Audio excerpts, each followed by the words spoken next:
integration in logical learning.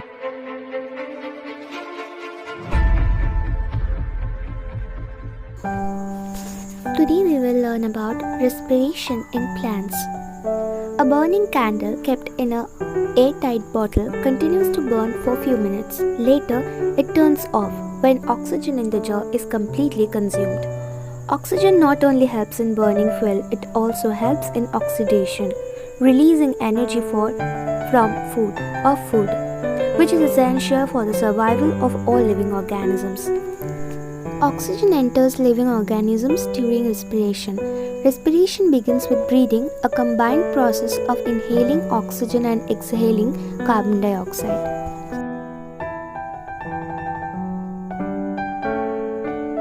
Definition: it is the process by which chemical energy stored in the food is released in the form of ATP along with carbon dioxide and water. The types of respiration are aerobic and anaerobic. Aerobic in presence of oxygen, and in absence of oxygen it is called anaerobic. Aerobic respiration. Aerobic respiration involves breakdown of glucose into carbon dioxide and water in the presence of oxygen. In aerobic organisms, the pyruvate molecule is further broken down in the mitochondria of a cell. The pyruvate molecule that contains 3 carbon atoms is broken down into 3 molecules of carbon dioxide and 3 molecules of water by the action of mitochondrial enzymes.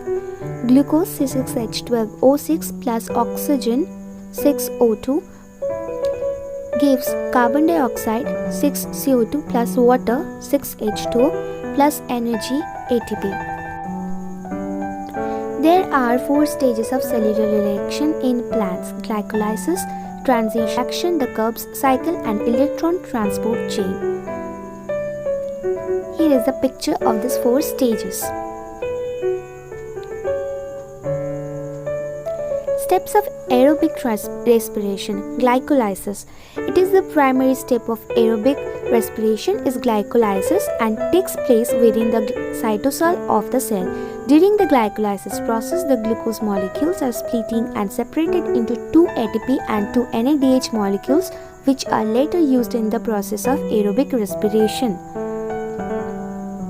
Significance of glycolysis.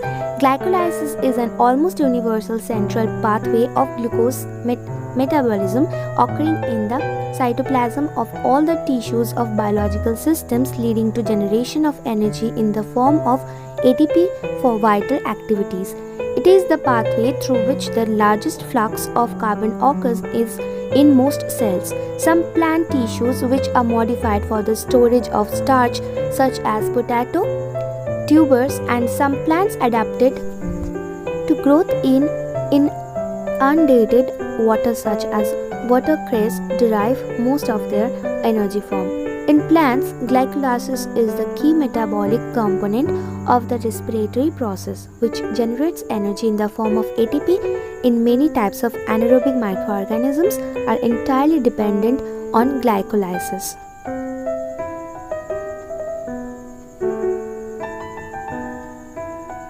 Formation of acetyl coenzyme A. The second step in aerobic respiration is the formation of acetyl coenzyme A. In this process, pyruvate is oxidized in the mitochondria and 2-carbon acetyl group is produced.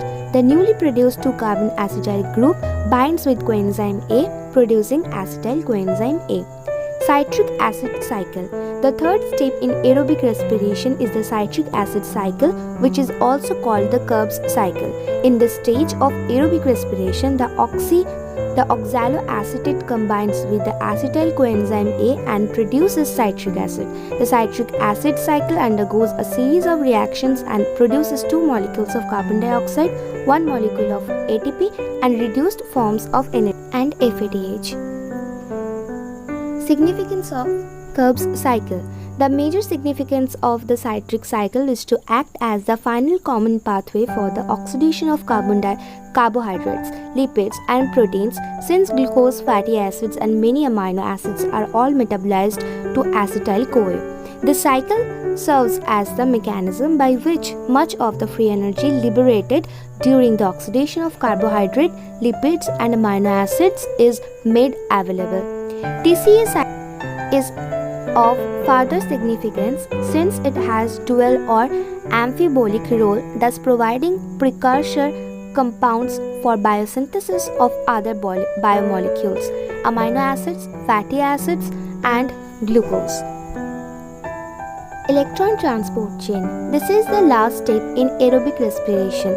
In this phase, the large amounts of ATP molecules are produced by transferring the electrons from NADH and FADH.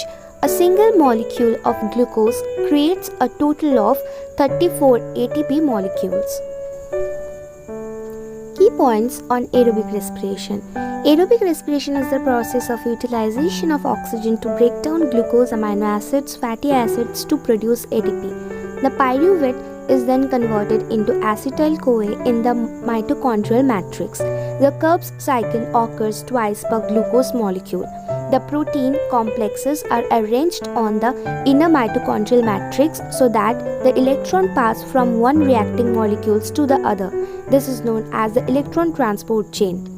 ATP synthase produces ATP from ADP and inorganic phosphate.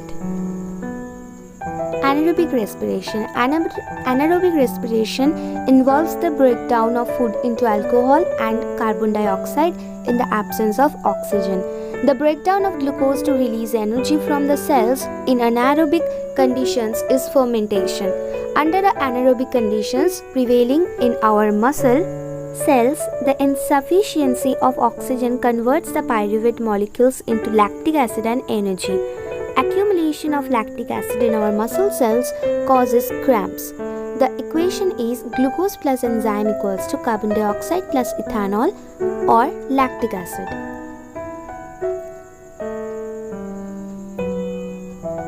Anaerobic respiration is the process of creating energy without the presence of oxygen. Sometimes the body can't supply the muscles with the oxygen it needs to create energy, such as in a sprinting situation. Many bacteria and archaea can only perform anaerobic respiration. Process of anaerobic respiration. Without the presence of oxygen, the electron transport chain cannot continue as there is no terminal electron acceptor. Therefore, the usual number of ATP molecules cannot be created. Cessation of the ETC leads to reduced activity of the reactions before this step, such as the Krebs cycle and glycolysis. The anaerobic pathway utilizes pyruvate, the final product of glycolysis. Without the functioning ATC, there are an excess of NADH and pyruvate. Pyruvate is subsequently reduced to lactate or lactic acid by NADH, leaving NAD+ after the reduction. This reaction is catalyzed by the enzyme lactate dehydrogenase. This essentially leads to the recycling of NAD+.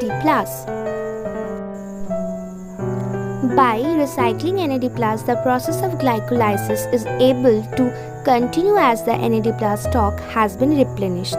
The glycolysis pathway produces two net ATP molecules which can be used for energy to drive muscular contraction, etc. The 2 ATP molecule is much less than would be produced by aerobic respiration. It is necessary as without anaerobic respiration there would be no other method of ATP production. This may happen in conditions of ischemia. Glycolysis will happen faster and will produce lactic acid. This is necessary in situations such as exercise, where the oxygen demand of muscles increases above the supply. In ischemic heart disease or when a malignant tumor outgrows its blood supply. Anaerobic glycolysis happens faster than aerobic because less energy is produced for every glucose broken down, so more must be broken down at a faster rate to meet demands. This may lead to lactic acidosis. Importance of respiration. It is the energy releasing and supplying process in all living organisms. It converts food energy into metabolically usable forms of chemical energy. Respiration releases energy in a controlled and stepwise manner. Hence, most of the released energy is properly utilized for the cellular activities. Respiration conserves energy very efficiently and saves it as 38 ATP molecules. Various intermediate products of glycolysis and Krebs cycle are used for biosynthesis of other complex organic compounds in cell metabolism. Carbon dioxide required for photosynthesis by green plants is replenished by carbon dioxide released in respiration. Fermentation, which is a type of anaerobic respiration, is helpful in the industrial production of various useful products such as alcohol, antibiotics, vitamins, organic acids, bakery and dairy products, tanned leather, etc. Hopefully this video will be helpful to you. Thank you for watching.